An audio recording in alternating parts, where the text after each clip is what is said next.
अस्सलाम वालेकुम students. IBSTS grade 5 to 15 का ये जो सवाल है मतलब इंटरमीडिएट कैटेगरी की इवनिंग शिफ्ट है। ये पहली मरतबा इन्होंने इवनिंग शिफ्ट में ये पेपर किए हैं जो इंटरमीडिएट कैटेगरी के हैं। 22 तारीख का आज का ये दूसरा पेपर है, क्योंकि पहला मॉर्निंग शिफ्ट में हो चुका है। अब ये दूसरा पेपर है जिसके मैं मैथमेटिक्स के सवाल जो 41 से लेकर 60 तक हैं वो मैं सॉल्व करने जा रहा हूँ। तो क्वेश्चन नंबर 41 जो है वो है log 13 रेडिकल 13 इंटू रेडिकल 13। तो इसका हमने फार्मूला लिखा था, मैंने कहा था log a x is equal to y। तो इसको अगर हम कन्वर्ट करेंगे एक्सपोनेंशियल फॉर्म में तो हम लिखेंगे a power y is equal to x। तो a की वैल्यू क्या है? a की वैल्यू है रेडिकल 13, पावर कितना? पावर है y is equal to x की वैल्यू भी कितनी है? रेडिकल 13। तो रेडिकल 13 पर पावर कुछ भी नहीं है, मतलब पावर क्या है? 1 है। तो हम क्या कर देंगे? रेडिकल 13 और रेडिकल 13 को कैंसिल कर देंगे, y की वैल्यू क्या मिल जाएगी? 1। तो ऑप्शन इसका क्या होगा? डी होगा। क्वेश्चन नंबर 42 देखें। सुबह को इन्होंने सवाल दिया था कोसेक स्क्वायर 45 डिग्री -1। तो ये बराबर होता था रेडिकल 2। कोसेक 45 किसके बराबर? रेडिकल 2। और इस पर पावर क्या है? 2 है, तो स्क्वायर आ जाएगा -1, मतलब 2 का स्क्वायर 2 होगा, -1 इज इक्वल टू 1 आंसर आ जाएगा। सिमिलरली अभी इन्होंने सवाल दिया सेक स्क्वायर 45। तो सेक स्क्वायर 45 मैंने आपको टेबल्स बता दी थी, एक लेक्चर मेरा इसकी प्लेलिस्ट में नीचे ट्रिग्नोमेट्री पर पड़ा हुआ है। तो मैंने कहा था सेक 45 भी किसके बराबर होता है? रेडिकल 2 के बराबर होता है। और इस पर इसका क्या है? स्क्वायर है, तो स्क्वायर -1। तो स्क्वायर और रेडिकल कैंसिल हो जाएगा, 2 - 1, रिजल्ट आपको क्या मिलेगा? 1। तो सुबह और शाम वाला जवाब बिल्कुल सेम है। क्वेश्चन नंबर 43 जो है 220 sticks are dash fraction of sticks 660। तो बस 220 को आप डिवाइड कर दीजिए 660 के साथ, तो 0 और 0 तो कैंसिल हो जाएगा। 22 की टेबल 1 टाइम, 22 की टेबल 3 टाइम्स। अगर आप छोटी सी टेबल भी लगाना चाहते हैं फिर भी फाइनली रिजल्ट आपको क्या मिलेगा? 1/3 मिलेगा। तो ऑप्शन इसका क्या होगा? बी होगा। क्वेश्चन नंबर 44 जो है the improper fraction in the following. Improper fraction में आपको बता चुका हूं कि न्यूमरेटर हमेशा क्या होना चाहिए? डिनोमिनेटर से बड़ा होना चाहिए। न्यूमरेटर अगर बड़ा है और डिनोमिनेटर छोटा है तो फिर वो कौन सी फ्रैक्शन होगी? वो इम्प्रॉपर होगी। तो ऐसा ऑप्शन आपको सिर्फ ए ही दिखाई देगा जिसमें न्यूमरेटर ऊपर वाला नंबर बड़ा है और नीचे वाला नंबर छोटा है। क्वेश्चन नंबर 45 की बात करें तो 5y/5 plus 20/5 is equal to 9। तो आप टेबल लगा दें, 5 की टेबल 1 टाइम, 5 की टेबल 1 टाइम, 5 की टेबल 1 टाइम, 5 की टेबल 4 टाइम्स। तो जवाब क्या आ जाएगा? y + 4 is equal to 9। 4 उधर जाएगा तो y इज इक्वल टू 9 - 4, मतलब y की वैल्यू क्या हो जाएगी? 5 हो जाएगी। तो y की वैल्यू इधर 5 है। क्वेश्चन नंबर 46 की बात करें। 46 देखिए 600 डिवाइडेड बाय 1500, तो 2 0 तो कैंसिल हो गए और यहाँ पर टेबल लग जाएगी 3 की 2 टाइम्स, इधर कितनी दफ़ा? 5 टाइम्स। तो जवाब क्या आ जाएगा? 2/5। 2/5 तो जवाब है नहीं, तो 2 को 5 से डिवाइड कर देंगे, टेबल लगेगी नहीं, तो हम 0 पॉइंट और इधर 0 देंगे और 5 की टेबल 4 टाइम्स पढ़ेंगे तो आ जाएगा 20, रिमाइंडर बचेगा 0। जवाब आपके पास आ जाएगा 0.4। तो जवाब आपका ए है। क्वेश्चन नंबर 47 जो है द वैल्यू ऑफ 15% ऑफ 30। 15% मतलब 15 डिवाइडेड बाय 100, और ऑफ का मतलब क्या होता है? मल्टीप्लीकेशन इनटू 30, प्लस इधर भी 15% मतलब 15 डिवाइडेड बाय 100, और ऑफ का मतलब क्या है? मल्टीप्लीकेशन, और ये क्या है? 70। तो यहाँ पर 0 और ये 0 कैंसिल होगा, इधर भी ये 0 और ये 0 कैंसिल होगा। 3 15 45 divided by 10, plus 7 15 105 divided by ये 10। तो 10 से डिवाइड करेंगे 45 को तो जाहिर है यहाँ पर पॉइंट बीच में आ जाएगी, 4.5 हो जाएगा, प्लस इधर भी 10.5 हो जाएगा।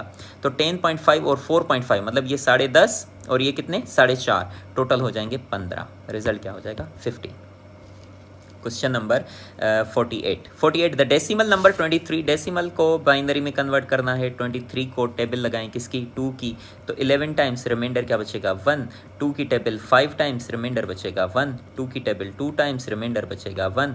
2 की टेबल 1 टाइम, रिमाइंडर बचेगा 0। तो आप पकड़ेंगे कहाँ से? यहाँ से पकड़कर यहाँ से ऐसे जाएंगे, तो पहले क्या है? 1, फिर है 0 है ना, फिर है 1 1 1, तो 111। तो ये जवाब है 10111, option C. Question number 49। Question number 49 क्या है कि द वैल्यू ऑफ, ये तो सिंपल सा सवाल है, इसमें हम कैंसिलेशन ही करेंगे। 25 और 25 कैंसिल, 29 और 29 कैंसिल, 36 अपॉन बाकी कौन सा बचा? 36 बचा और नीचे 48 बचा। तो 12 की टेबल पढ़ें तो इधर कैंसिल होकर 3 टाइम्स लगेगी, इधर 4 टाइम्स लगेगी, तो जवाब क्या आया 3/4। तो ऐसा जवाब सिर्फ सी में ही है। क्वेश्चन नंबर 50 देखें। एक सेट है 1 2 3 6 और दूसरा सेट है B 2 4 5 7। बोल रहे हैं कि क्या फाइंड करें B माइनस A। सुबह को इन्होंने बोला था, यही सवाल था, यही वैल्यूज थी, सिर्फ इन्होंने बोला था A माइनस B फाइंड करें, मतलब A डिफरेंस B। इसको A माइनस B तो नहीं पढ़ेंगे, इसको A डिफरेंस B पढ़ेंगे। तो हमें क्या बोल रहे हैं, अभी बोल रहे हैं B डिफरेंस A फाइंड करें। तो पहले हम B के एलिमेंट्स लिखेंगे 2 4 5 7 डिफरेंस, फिर हम A के एलिमेंट्स लिखेंगे। A के एलिमेंट्स कौन से हैं 1 2 3 एंड 6। अब डिफरेंस में होता कुछ यूं है कि हम जो सेम एलिमेंट्स होते हैं दोनों सेट्स में उनको हम कैंसिल कर देते हैं। तो सेम एलिमेंट इधर 2 है और इधर भी क्या है 2 है, और कोई सेम एलिमेंट है ही नहीं। और फिर हम क्या करते हैं, B डिफरेंस A में कौन से एलिमेंट्स लिखते हैं, हम जो पहले सेट में जो एलिमेंट्स बच जाते हैं वो एलिमेंट्स लिखते हैं, बस 4 5 एंड 7। बस ये जवाब हो जाएगा 4 5 एंड 7, ऑप्शन सी। दूसरे सेट के एलिमेंट्स हम नहीं लिखते, दूसरे सेट के एलिमेंट्स हम नहीं लिखते, भले बचें ना बचें, हमारा कोई लेना देना उससे नहीं होता इन ऑपरेशन डिफरेंस। क्वेश्चन नंबर 51 जो है, N item is marked with price of 50,000, मतलब कोई चीज़ है जिसकी प्राइस कितनी है 50,000 है। There is a 15% discount on an item, the discounted amount of an item is, मतलब यह है कि कोई एक चीज़ है जिसकी कीमत कितनी है 50,000, कितनी है 50,000, उस पर कितना डिस्काउंट है 15% डिस्काउंट है। तो अब बताइए डिस्काउंट हुआ कितना डिस्काउंट होगा। तो 50,000 मल्टीप्लाई बाय 15 और परसेंटेज का मतलब होता है डिवाइडेड बाय 100। तो ये दो जो जीरो हैं ये आपस में कट जाएंगे, बचेगा कितना 500 मल्टीप्लाई बाय 15। तो 500 को 15 से मल्टीप्लाई कर दोगे तो 7,500 जवाब आ जाएगा। तो ऑप्शन इसका क्या होगा बी। मतलब यह है कि 50,000 वाली चीज़ पे अगर 15% का आपको डिस्काउंट मिल रहा है तो वो टोटल डिस्काउंट कितना होगा 7,500 रुपये कम हो जाएंगे। मतलब चीज़ जो आपको मिलेगी वो कितने मिलेगी 42,500 की।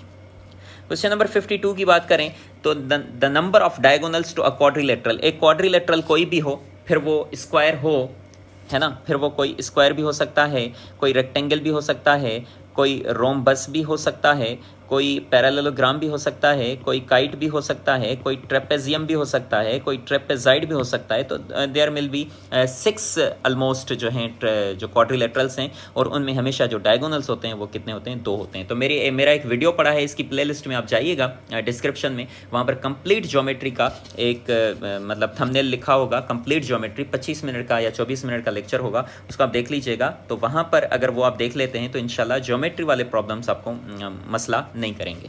क्वेश्चन नंबर 53 जो है, the average of 3 numbers is 45। Average कितनी है 45 है।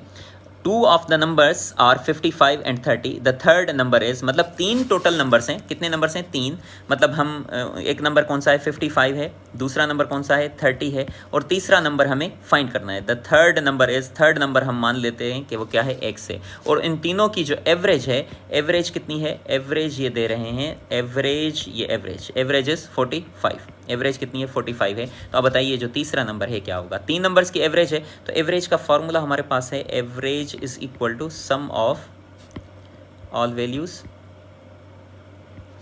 Divided by total number of values, sum of all values divided by total number of values. तो एवरेज कितनी है, एवरेज है 45।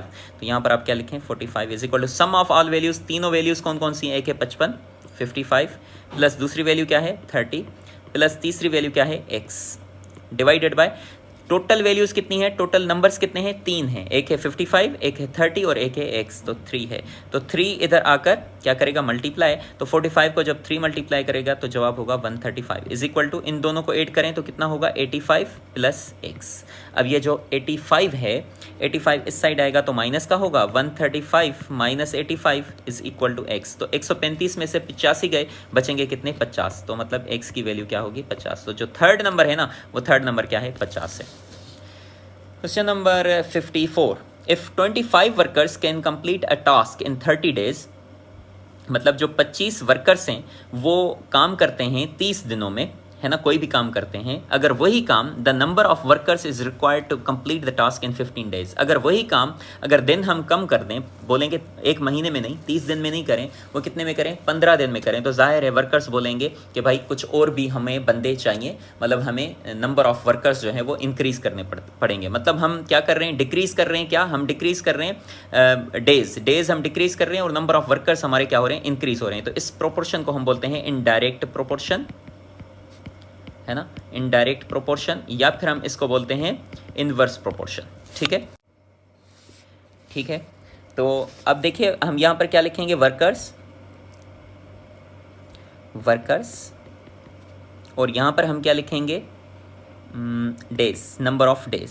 तो वर्कर्स कितने हैं, वर्कर्स हैं हमारे पास 25 और डेज कितने हैं, 30। ठीक है, उसके बाद नंबर ऑफ वर्कर्स हमें मालूम करने हैं, जबकि डेज हमारे कितने हो गए, 15 हो गए। तो ये कौन सा प्रोपोर्शन है, इनवर्स प्रोपोर्शन है। तो यहाँ पर एरो एक ऊपर जाएगा, एक एरो नीचे आएगा। तो यहाँ पर लिखेंगे x/25 प्रोपोर्शन, यहाँ पर लिखेंगे 30/15। तो हम यहाँ पर क्या करेंगे, हम यहाँ पर मीन्स को आपस में मल्टीप्लाई करेंगे और एक्सट्रीम्स को आपस में मल्टीप्लाई करेंगे। तो x मल्टीप्लाई होगा 15 के साथ इज इक्वल टू 25 मल्टीप्लाई होगा 30 के साथ। तो 15 की टेबल 1 टाइम, 15 की टेबल 2 टाइम्स, तो x की वैल्यू हो जाएगी 25 × 2, मतलब x is equal to 50। x क्या हो जाएगा, 50। मतलब यह है कि आपको वर्कर्स बढ़ाने पड़ेंगे। तो वर्कर्स की तादाद कितनी होनी चाहिए, वर्कर्स की तादाद होनी चाहिए 50।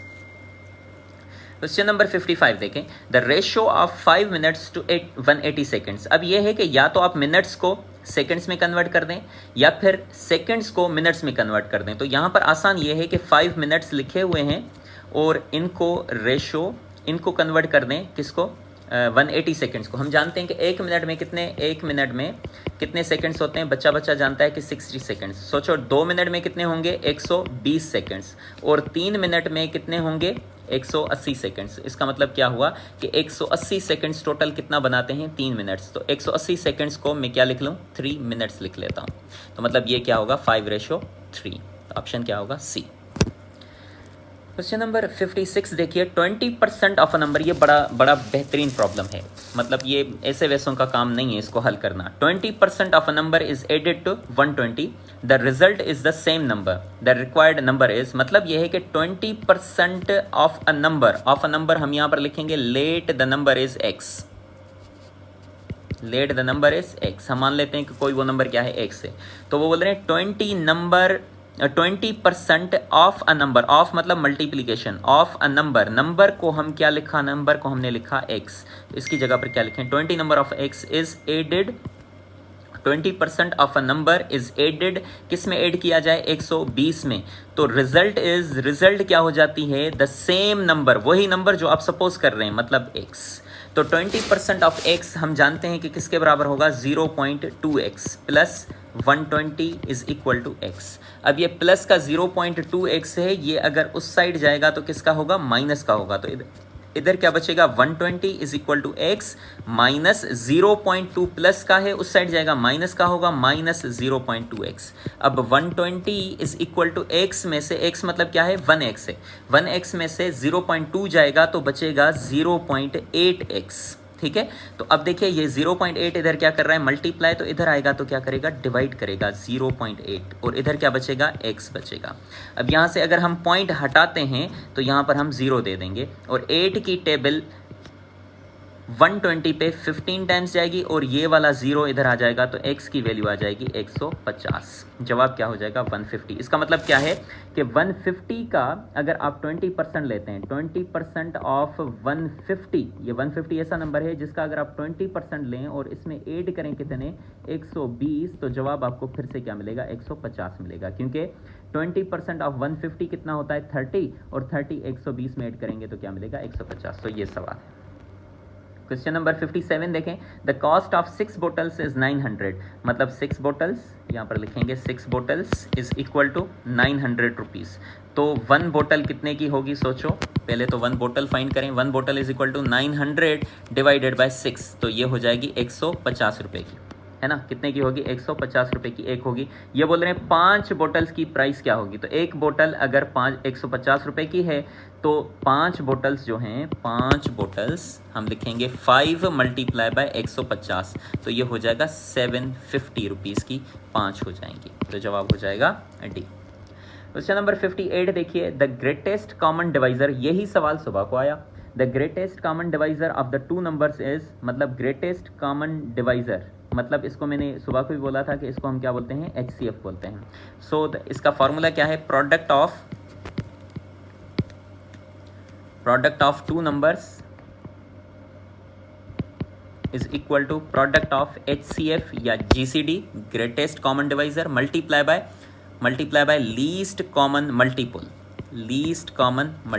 LCM, HCF और LCM। तो प्रोडक्ट ऑफ, सवाल क्या है, सवाल है the greatest common divisor of two numbers is 24, मतलब जो HCF है, HCF किसके बराबर है, 24 के, ये मैं डेटा लिख रहा हूँ। And the least common multiple is what, 144, मतलब LCM किसके बराबर है, 144 के। और one of the numbers is 72, मतलब कोई भी एक जो नंबर है, फर्स्ट नंबर हम मान लेते हैं, उनमें से ये जो दो नंबर हैं प्रोडक्ट ऑफ टू नंबर्स, उनमें से एक है क्या, 72। तो आप दूसरा फाइंड करें, दूसरे की जगह पर हम क्या लिख लेते हैं, फिलहाल x लिख लेते हैं। तो प्रोडक्ट ऑफ टू नंबर्स जो है, एक है क्या 72 जो कि गिवन है, दूसरा हमें फाइंड करना है x is equal to HCF कितना है, HCF है 24 मल्टीप्लाई बाय LCM कितनी है, वो है 144। तो अब यहाँ पर टेबल लग जाएगी 72 की 1 टाइम, 72 की 2 टाइम्स, तो x is equal to 24 multiply by 2, तो x इज इक्वल टू 48। तो मतलब जो दूसरा नंबर है ना वो होगा 48। Question number 59, the perimeter of a rectangle, ये एक रेक्टेंगल हम बना रहे हैं, ये रेक्टेंगल है, ये एक रेक्टेंगल है जिसका पेरीमीटर मैंने सुबह वाले लेक्चर में भी समझाया कि sum of all the sides of a polygon, उसे हम क्या बोलते हैं, क्या बोलते हैं, पेरीमीटर बोलते हैं। तो मतलब चारों साइड्स को, अगर क्वाड्रिलेटरल है तो चारों साइड्स को ऐड कर दो, अगर ट्रायंगल है तो तीनों साइड्स को ऐड करो, पेंटागन है तो पांचों साइड्स को, हेक्सागोन, हेप्टागोन जो भी है, तो उनकी सबकी साइड्स को अगर आप ऐड करोगे तो उस लेंथ को हम क्या बोलते हैं, पेरीमीटर बोलते हैं, या बाउंड्री ऑफ दैट फिगर हम बोल देते हैं। ठीक है, सही है। तो एक टोटल जो पेरीमीटर है, इसका पेरीमीटर कितना है, 96 है, और उसकी जो लेंथ है, लेंथ कितनी है, 25, मतलब length of each side, one side is 25। अगर ये 25 है ना, सोचिए ये वाली लेंथ 25 है, तो ये वाली लेंथ भी क्या होगी, 25 होगी। तो बाकी इसकी जो ब्रेथ है वो हमें फाइंड करनी है, या विड्थ हमें फाइंड करनी है। तो हमारे पास रेक्टेंगल के पेरीमीटर का फॉर्मूला है 2L twice of L plus 2 width. तो पेरीमीटर कितना है, 96 है, is equal to 2 into length कितनी है, 25 है, प्लस 2 इंटू विड्थ, या फिर हम ब्रेथ भी लिख सकते हैं। तो 96 इज इक्वल टू, ये कितना हो जाएगा, 225 सा 50, ये हो जाएगा 50 प्लस 2 विड्थ। 50 अगर इस साइड आएगा तो 96 minus 50 is equal to twice of width, इसमें से ये माइनस होगा तो ये होगा 46 इज इक्वल टू 2 विड्थ हो जाएगी 23 हो जाएगी। तो ऑप्शन इसका क्या होगा, सी। क्वेश्चन नंबर लास्ट है 60, the ratio of to supplementary angles is 2:1। Supplementary angles कौन सी होती हैं, जिन दोनों का सम क्या हो, sum must be equal to 180 degree, so the angles are known as supplementary angles. ये ट्रिग्नोमेट्री के ज्योमेट्री के वीडियो में मैंने आपको बताया था कि if the sum of two angles is 180 degree, the angles are called supplementary angles, and if the sum of two angles is 90 degree, the angles are called complementary angles. ठीक है, तो उनका रेशो कितना है, 2:1 है, मतलब 2x और दूसरी एंगल क्या है, x है। ठीक है, तो हम क्या लिखेंगे, 2x प्लस x, दोनों का सम, दोनों का प्लस करके कितना है, 180 है। तो ये टोटल हो जाएगा 3x इज इक्वल टू 180, 3 की टेबल 1 टाइम, 3 की table 60 times, x is equal to 60, मतलब x की वैल्यू क्या मिली, 60 मिली।